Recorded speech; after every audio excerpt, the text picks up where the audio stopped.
De alguna canción, de alguna canción. Uruguay, palabras más, palabras menos. Casas, gente que trabaja, horas que se pasan a la DJ. Zonas, mesas, cobines, nueva esperanza quieren levantar. Vivan las cooperativas donde se respiran sueños de igualdad. Donde anida la perdida, la siempre viva, la solidaridad. Bueno, el himno a las cooperativas para presentar a Gustavo González, coordinador del programa de vivienda de Hábitat de WIC-IFIC en América Latina. Ha sido 3 veces secretario general y 2 veces presidente de FUCBAN. ¿Cómo te va, Gustavo? Muy bien, Gabriela, un gusto de estar con ustedes y con la audiencia, recién llegado y esperando, poder conversar un poco sobre esta realidad que estamos desarrollando hace ya unos años. Estábamos escuchando el himno de Rubén Olivera. Qué historia, ¿no? Sí, Rubén Olivera. ¿Te acordás? Sí, claro, y recuerdo hasta que me acuerdo que después lo grabó Rubén Olivera, el Choncho Lazaroff, fíjate, alguna gente de Montevideo, y la murguita de pibes de Mesa 3, el Firulete, que después fue la famosa contrafarsa. ¿Te acordás cómo fue que salió eso? Sí. ¿Cómo se dio? Estábamos en la sede de Río Negro 1544 y un día llegó Rubén Olivera, que la verdad que yo no nos conocíamos mucho con Rubén. Yo dije, miren, yo estoy trabajando en un taller de canto popular en Garzón y Propios, en Mesa 3, y hice esta letra, se las dejo a FUCBAN para que, te estoy hablando, era el año 82, por ahí, era dictadura todavía, 83. Y cuando la leímos nos enamoramos de la canción, nos pareció extraordinaria.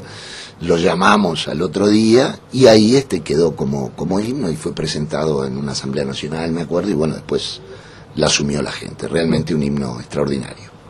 ¿Qué se siente, Gustavo? Después de tantos años, tú te fuiste en el 2003, te fuiste de acá a trabajar en América Latina. Efectivamente, en el 2003. Está.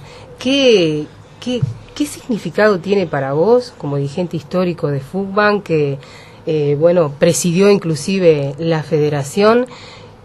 ¿Qué representa para vos el hecho de que el sistema cooperativo uruguayo esté teniendo réplicas en distintos lugares? Como por ejemplo, yo inclusive hoy te lo dije fuera de micrófono, es algo de los que más me sorprendió, que llegó inclusive hasta Uganda, o sea, ha tenido réplicas en todos lados. Sí, realmente creo que el gran acierto fue una alianza estratégica que se hizo con el Centro Cooperativo Sueco de aquella época, con FUCBAN, y ahí empezamos en el 98 por decir algo, a exportar el modelo a Paraguay. Fue el primer país donde llegamos con esa alianza, ¿no?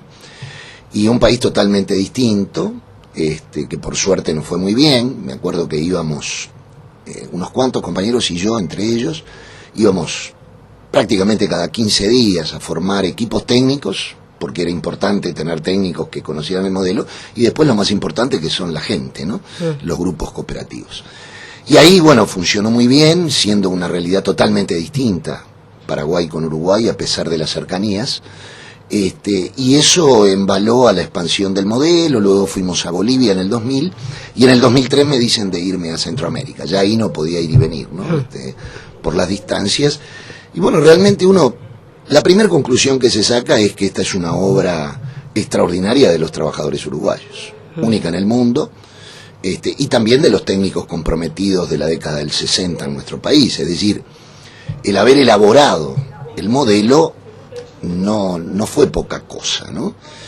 Y ahora que se replique nos llena de orgullo a todos. Yo digo a los pioneros, a todos los que militamos de alguna manera en esto, porque además los 3 ejes no se han modificado en ningún país, ¿no? La autogestión, o sea, el trabajo directo de la gente, la propiedad colectiva, que es un elemento sustancial, y luego el otro elemento que es la ayuda mutua. Entonces, el no haber desviado esos ejes y en forma consecuente haber peleado por los mismos, yo creo que es lo que ha hecho la posibilidad de que se replique en países y en lugares tan distintos, ¿no?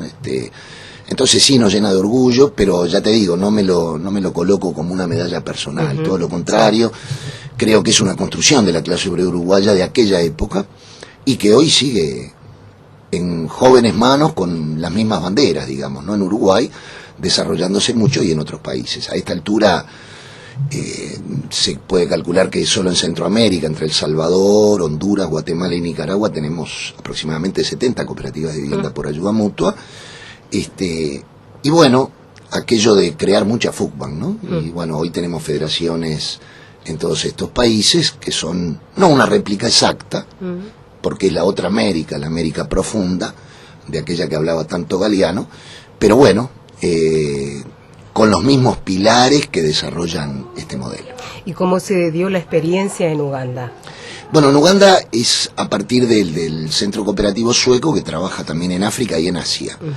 Entonces ahí me fui hace 7 años a África, estuve en Sudáfrica, en Uganda, en Kenia, y ahí, bueno, empezamos conversaciones, como siempre, ¿no? La herramienta de esto ha sido conversar y convencer, y un núcleo muy importante de compañeras y compañeros de Uganda asumieron el modelo y por eso lo han desarrollado. Es más, para el año entrante tenemos pensado que pueda ir para allá, un poco para ver cómo podemos motivar más en otros países, caso de Mozambique y Zambia, que están interesados también en el modelo, y en Asia con Filipinas y Vietnam.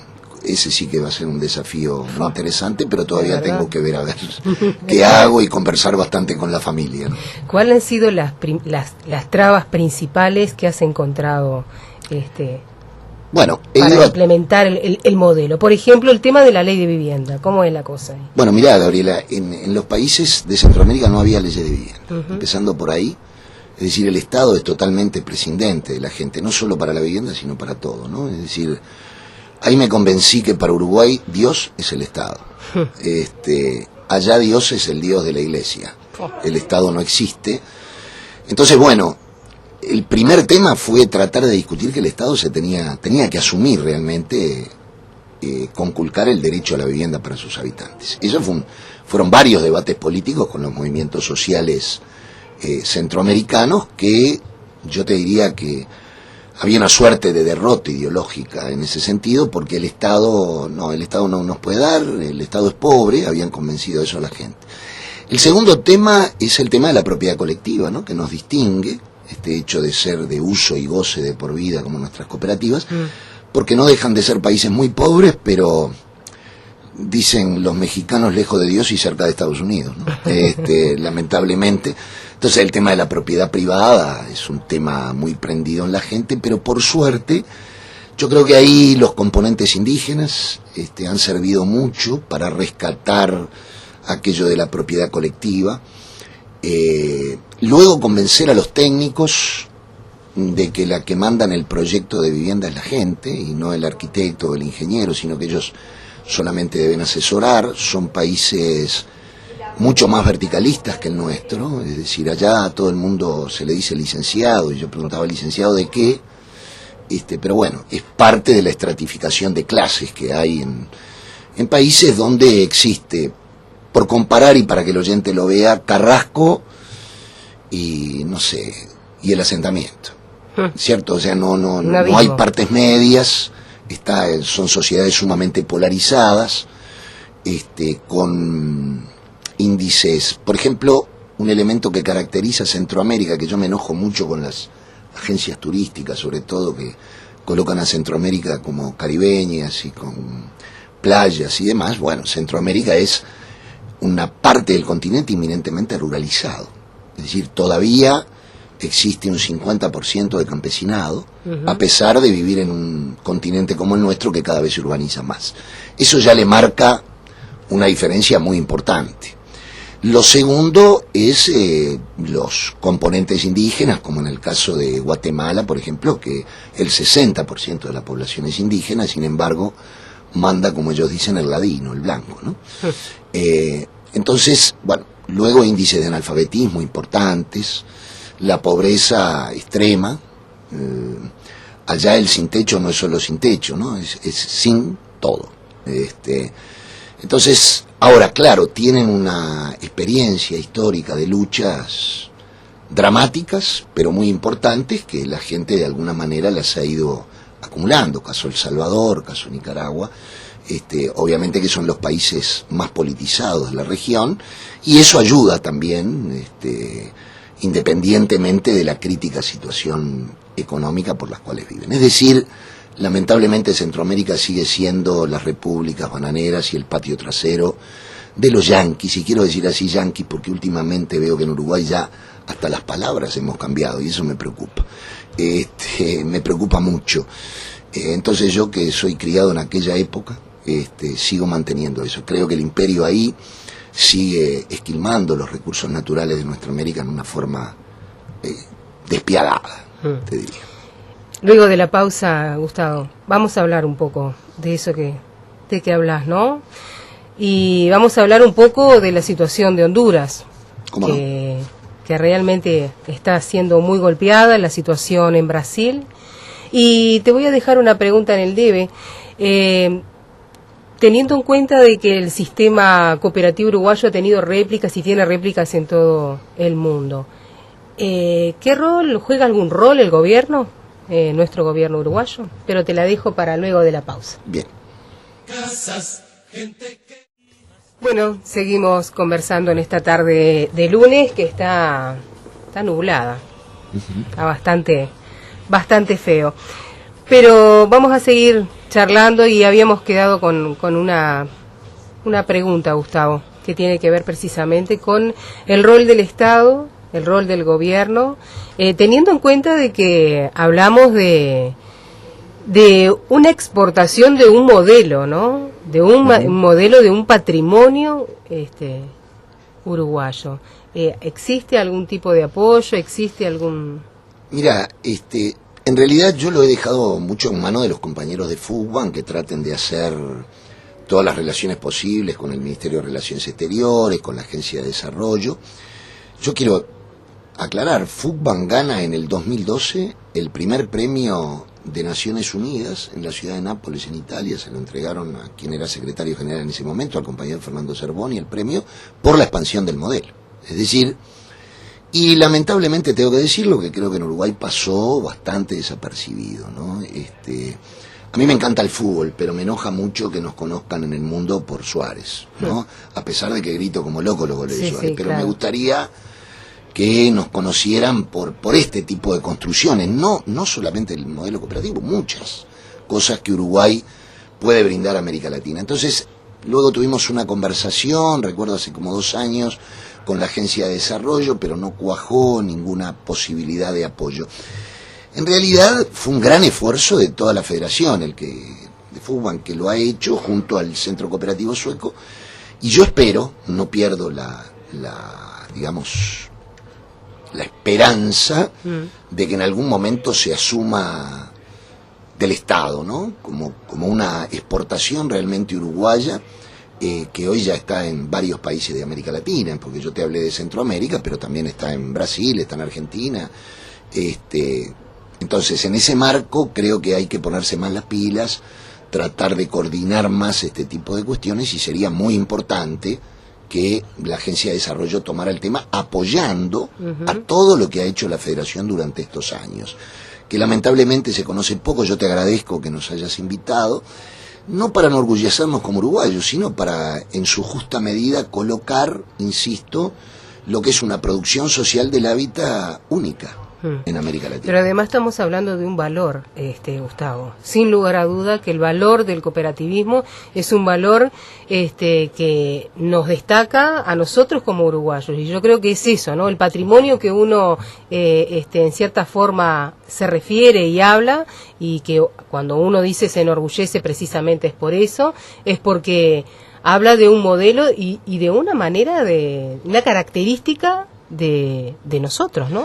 Exacto, ha trascendido. Inclusive te digo, en parte del trabajo ha sido que vinieran compañeros de otros países a conocer esta experiencia, porque no es fácil decirle a un trabajador hondureño o guatemalteco la calidad de vivienda que se llegan a construir en nuestro país con el cooperativismo de vivienda. Entonces fue muy importante la venida, que nosotros le llamábamos pasantías, que venían compañeros a conocer nuestros barrios, a hablar con nuestra gente, Eso yo creo que tuvo un alto valor pedagógico, y realmente ahí decían ellos, ¿no? Cada vez que vienen decían, es posible.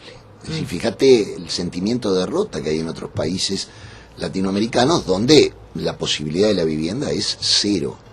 Es cero porque el Estado se ha desembarazado de este tema. No olvidemos que todo el planteo del consenso de Washington con respecto a la vivienda, con toda la ofensiva neoliberal, se impuso a capa y espada, ¿no? Sí.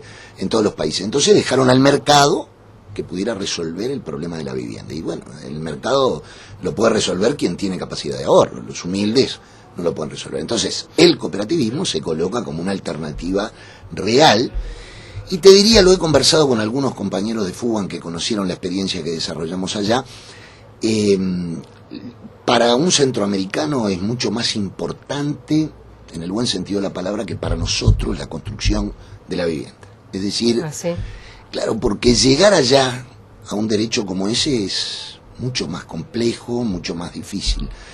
Y bueno, haber podido demostrar que se podía, partir de que, bueno, hoy, Gabriela, me emociono cada vez que llego a un salón comunal de Honduras o Nicaragua y está la bandera de FUBAN y la bandera uruguaya. Es decir, y somos un ejemplo no como personas, sino como institución. Entonces, en ese marco, a mí me parece que la clave del asunto está en que fue una exportación colectiva, digamos, y que le permitió a la gente una nueva forma de vida, como es el cooperativismo, con nuestros errores, con nuestros defectos, pero también, obviamente, con nuestras bondades, digamos, ¿no? Entonces, el haberlo asumido así es muy importante para esos pueblos. ¿Cuáles son los desafíos futuros, Gustavo? Bueno, los desafíos futuros son seguir creciendo en la mayoría de los países, desde una perspectiva, digamos, hoy, fíjate que al principio teníamos solamente grupos, hoy en día ya tenemos federaciones. Entonces ahora de lo que se trata es de que seguir dando la lucha política por la conquista de los instrumentos, de más financiación, de tierras para construir en cada uno de los países, y con la extraordinaria posibilidad que hoy nos da el ya tener, por ejemplo, una coordinadora centroamericana de vivienda cooperativa. También hay esfuerzos en el sur, entre Paraguay, Bolivia y que hoy nos da el ya tener, por ejemplo, una coordinadora centroamericana de vivienda cooperativa. También hay esfuerzos en el sur, entre Paraguay, Bolivia y Uruguay, con FUBAN. Entonces, bueno, el sueño es la Federación Latinoamericana. Si me preguntás, ese es el sueño. Si lo podremos lograr o no, no va a depender de nosotros. Claro, no va a depender de nosotros.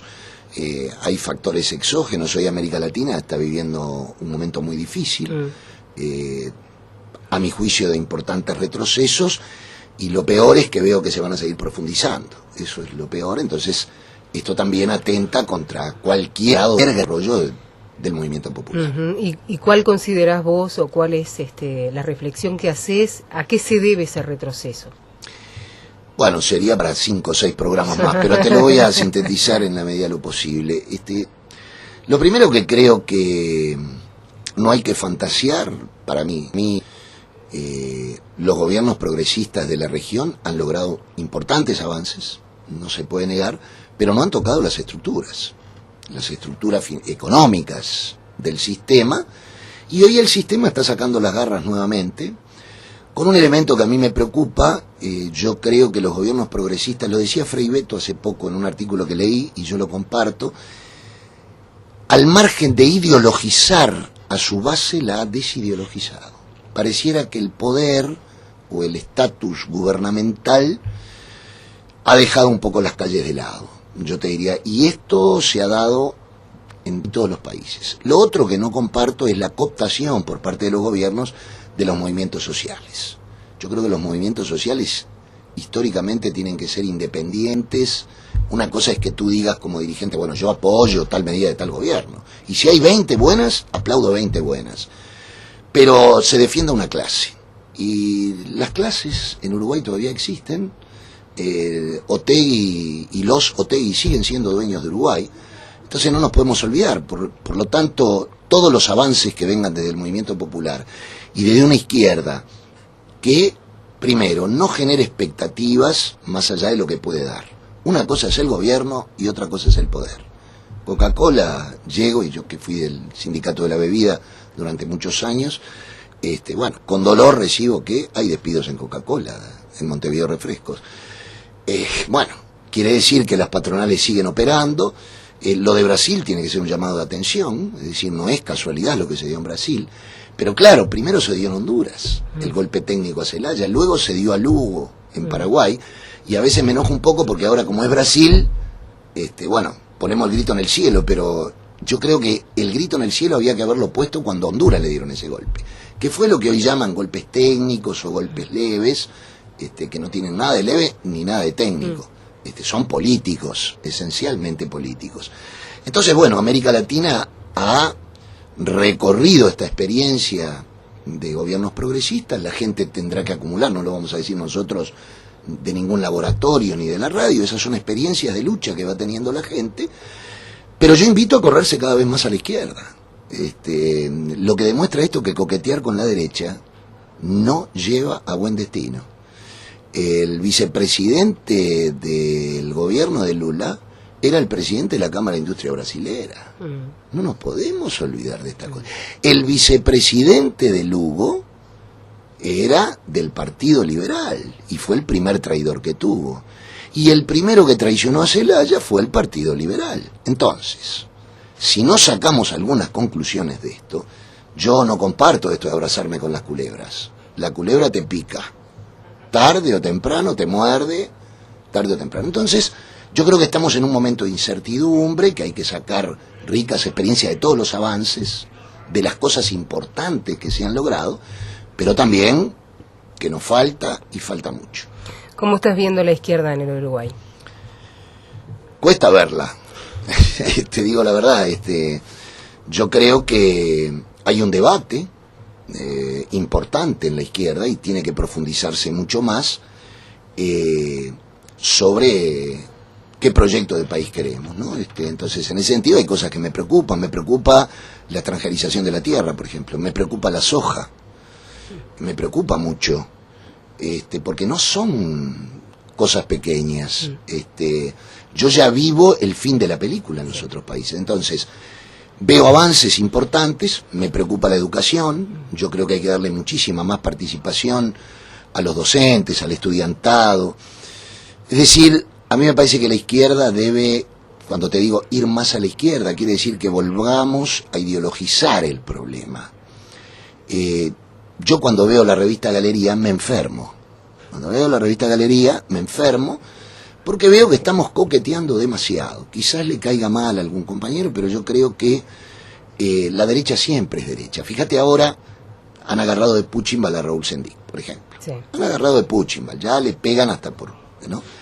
Y bueno, inmediatamente saltó todo lo que... los gastos del Parlamento y a la cabeza está el Partido Nacional. Entonces quiere decir que no tiene modificación la burguesía, ni la nacional ni la internacional. Ellos defienden sus intereses. Entonces yo ayer me alegré cuando escuché en el 1 de mayo reivindicar el problema salarial, hablarle a los economistas de que el pan y la galleta en el almacén sigue siendo el costo del pan y la galleta. No le vengan con el ángulo superior izquierdo de la cuadratura del círculo, porque la gente no lo entiende. Entonces, creo que van a venir momentos difíciles, creo que Uruguay la puede cuerpear, la puede sacar con una buena administración, pero me preocupa que se quiera ajustar en el lugar más débil, otra vez en los trabajadores. Entonces, en ese marco, creo que tenemos que seguir profundizando los avances. Las empresas autogestionarias, por ejemplo, de los trabajadores, me parece un avance sustantivo que hay que seguirle dando para adelante y no confundirlas con la pymes, como la han querido confundir. En la pequeña y mediana empresa podés tener una pequeña y mediana empresa que tiene 600 trabajadores asalariados. No es lo mismo que una empresa autogestionaria y cooperativa. Entonces, lo blanco es blanco, lo celeste es celeste, y los colores tenues siempre son tenues, ¿cierto? Y nunca definen. Entonces me gustaría que nos definamos un poco más. ¿Cómo estás viendo la renovación en la izquierda? No la veo. No la veo. ¿Los candidatos? Y candidatos, nuevos candidatos, a mí me parece que ese es un trabajo que tiene que hacer la izquierda, ¿no? Yo creo que hay una generación que no fue muy tenida en cuenta. Un ministerio ministerio donde la media, o los ministerios donde la media fueran los 70 años de edad, yo creo que no va a emocionar a mi nieta. No la va a emocionar, obviamente. Ojo, la experiencia, el caudal de todos los compañeros es bárbaro. Pero yo, por ejemplo, lo vivo en fútbol. Yo ya fui en fútbol y me alegro de haber sido y haber cumplido un rol, con mis errores y con mis avances. Pero hoy me encanta que el secretario general sea Pablo Caballero y que tenga no 40 años todavía. Yo creo que el Uruguay necesita lo mismo, pero para eso hay que politizar a la juventud. No hay que tenerle miedo a las palabras, hay que hablar de nuestra verdadera historia. Tenemos que reivindicar a los que nos educaron para recrear esa historia y sacarla adelante con la juventud. Muy bien, vamos a una pausa y seguimos conversando con Gustavo González. Tantos años de trabajo. Bueno, y ese himno a las cooperativas que habla de solidaridad, siempre Fugban está dando muestras de solidaridad, ¿no? Siempre, es parte de su historia, es parte de su legado, es parte de nosotros. Y hace poco, Gustavo, te enteraste, hubo un gran tornado acá en Dolores, impresionante también las muestras de solidaridad del pueblo uruguayo. Sí, me alegró mucho. Eso fue una de las cosas que más sorprendió y que más movió, ¿no? La solidaridad de la gente. Sí, yo te digo, yo creo que el haber salido también te ayuda a minimizar algunas cosas y maximizar otras. Somos un pueblo extraordinario. Está mal que lo diga uno, pero sí, realmente hemos tenido... La historia que se ha construido en nuestro país ha sido extraordinaria. A mí me preguntan mucho en Centroamérica, bueno, pero ¿y cómo lograron, por ejemplo, una única central obrera? ¿Cómo lograron una única federación estudiantil, universitaria? Bueno, y eso fue producto de generaciones que se cultivaron en una política, en un debate. Yo hace poco, la otra vez que vine, hablaba con José Díaz, y José Díaz me decía que Leguizamón, aquel dirigente que sindicalizó a los arroceros, estamos hablando hace muchísimos años atrás, él era un obrero metalúrgico, su organización política dijo, bueno, vamos a sindicalizar, él fue, y él me decía que, José Díaz me contaba lo que leía Leguizamón, se tragaba los libros cada vez que venía, bueno, y era un laburante, ¿no? Hablemos, por hablar de alguien, un Héctor Rodríguez, no sé, hubo Cuesta, León Duarte, fue una generación del movimiento obrero extraordinaria, porque yo no creo en las casualidades históricas. Como fue también extraordinaria la lucha contra la dictadura que dio el PI, que dio lo que se llamaba CEPI, lo que dio Fugban, y yo creo que todo eso ha dejado un caudal muy importante y que hay que tratar de cuidarlo. Y se cuida en la medida que se debata, en que fraternalmente se pueda seguir discutiendo, para tratar de avanzar. Pero yo creo que tenemos esto, por ejemplo, del tornado. Gabriela, en Centroamérica, los terremotos, los deslaves, están a la orden del día, ¿no? Y yo, cuando llegué allá, yo me preguntaba, ¿cómo hace esta gente? ¿Te podés imaginar? El primer sismo que viví fue terrible, ¿no? Y, ¿Dónde lo viviste? En El Salvador. Estaba en El Salvador. Y me acuerdo que la gente me decía, no, pero fue de 5 grados, quédese tranquilo. Y yo, más que tranquilo. Bueno, ahora yo te digo de qué grados son, ¿no? Es decir, entonces eso rescata al ser humano. Es decir, el ser humano es capaz de vivir en las peores condiciones y sacar lo mejor de él.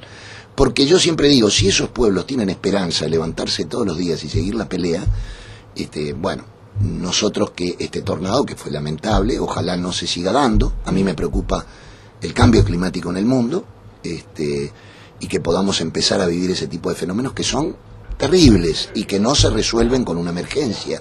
Eso te deja secuelas, es decir, ojalá que en eso no se siga, pero es parte de la devastación que están haciendo del propio planeta, ¿no? Que preocupa mucho.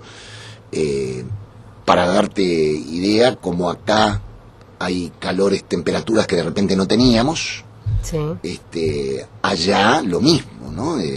Centroamérica es naturalmente caliente, la mayoría de sus países, salvo Guatemala, que es una especie de primavera todo el año, pero después hay mucho calor. Bueno, ahora se están dando fríos y la gente allá no tiene la más mínima condición. Es más, la construcción de la vivienda en Centroamérica no tiene nada que ver con la nuestra. Centroamérica no se debe ocurrir hacer una doble pared, ni cámara de aire por el frío, porque ya no existía, pero ahora empezó. Entonces yo creo que son de los grandes problemas que está desatando esta crisis mundial, a la cual no parecen los grandes del mundo ponerle freno. Y bueno, tendremos los chicos que empezar a sacar lo mejor de nosotros para frenar, ya te digo, lo que parece una crisis climática, pero va a ser, si seguimos así, una crisis civilizatoria. Hay algunos teóricos que ya están hablando de una crisis civilizatoria. Por ejemplo, le hablo a los oyentes, no para minimizar, pero cuando a mí me hablan de acá de la violencia, de Uruguay, de los robos, bueno, todo robo es jodido, toda violencia es mala, pero seguimos siendo un kindergarten, Somos un jardín de infantes al lado de lo que es El Salvador, de lo que puede ser Honduras, donde, para que tengan una idea, solamente en El Salvador hay 80.000 pandilleros, ¿no? Donde el bautismo para entrar a una mara o una pandilla es matar a 3 personas sin motivo alguno. ¿Te imaginas nosotros 3 que estamos acá? Podemos ser. Que no tenemos nada que ver, y el tipo ese día sale el bautismo de un marero. Bueno, claro, no me la voy a agarrar con el marero. O sea, esas son las condiciones que han generado de extrema pobreza, el tema de la migración, los gurises se quedan solos, se va el padre o la madre al sueño americano. Bueno, hay una cantidad de causas, pero te quiero decir, hoy vivís eso. Acá no tiene nada que ver. Obviamente, si uno me dice, bueno, pero se ha avanzado, los robos, sí, pero es absolutamente controlable. Creo que no da para la paranoia. Ahora, claro, si uno ve un noticiero, que yo estaba la otra vez acá, y el triste asesinato de un empleado de una pizzería, lo pasaron 9 veces en los canales de televisión, y durante 9 días, bueno, eso no hace nada bien, el periodismo amarillo de esas características. Sin lugar a duda que ni se comparan las realidades, ¿no? Ni se compara las realidades y la violencia que se vive en esos lugares con nuestro país. ¿Cuál considerás que son los desafíos que tenemos nosotros como uruguayos, teniendo en cuenta precisamente eso, ¿no? El cambio del clima? ¿Cuáles son los desafíos que nosotros tenemos, desde qué lugar nos tenemos que parar para enfrentar a una situación que no va a ser, o sea, que ya no es incambiada, ¿no? Ya. Bueno, yo te diría, yo no soy especialista en el tema, obviamente, creo que hay gente acá con mucha autoridad como para hablar de eso. Lo primero que no haría es plantar eucaliptus. Eso es lo primero. Cierto que empezó con el periodo de la calle y sigue. Y eso sabemos que le hace un daño terrible a la tierra, ¿cierto? La soja es otra. Es decir, hay una serie de componentes que ya están estudiados. Mira, yo me enojé bastante, la otra vez estaba en Europa, entonces me decían, bueno, sacamos los transgénicos de Europa. Y yo le decía, sí, y lo mandaron para América Latina. A ver si me entendés. Es decir, ese tema, por ejemplo, el frenar a las multinacionales no es una cosa que Uruguay la pueda hacer solo. Sí, claro. Yo creo que acá la unidad latinoamericana, en serio, frente a ese tipo de cosas, y lo que voy a decir lo digo con total claridad. Yo creo que le corresponde a los distintos movimientos populares de América Latina empezar a unirse cada vez más frente a este flagelo. El uruguayo todavía no tiene idea de lo que el asesinato de Berta Cáceres en Honduras tiene que ver con esto. Tiene que ver con que Berta Cáceres y la COPIN, su organización, se oponían a el destrozo de los ríos de Honduras por las multinacionales, las hidroeléctricas que implementan, es decir, una serie de cosas. Entonces, el problema ecológico ya dejó de ser de los ecologistas, tiene que ser del conjunto de la humanidad para frenar esto. Ahora bien, ¿se puede frenar esto sin socavar las bases del sistema capitalista? No, sencillamente no, porque a Obama, que ahora lo recibimos como, parece que ahora ya no es yanqui, es americano para algunos, Obama tiró más bomba que Bush, ¿cierto? Más bomba tiró Obama que Bush. Y nadie dice nada. Es más, había gente que creía que por el color de la raza iba a ser más bueno. Esto ya la historia ha demostrado que no. ¿Y cómo viste el hecho de que Obama haya visitado Cuba? terrible, yo creo que es la devastación de la Revolución Cubana. Por algo Fidel salió a decir lo que salió a decir, y por algo no lo recibió. Yo creo que ahí hay un debate muy intenso. Yo estuve hace 2 años en Cuba trabajando con los compañeros ahí, un debate muy grande, muy importante, para que no se pierdan las conquistas de la Revolución Cubana y penetre toda esta onda Rolling Stone, ¿cierto? Que ha entrado.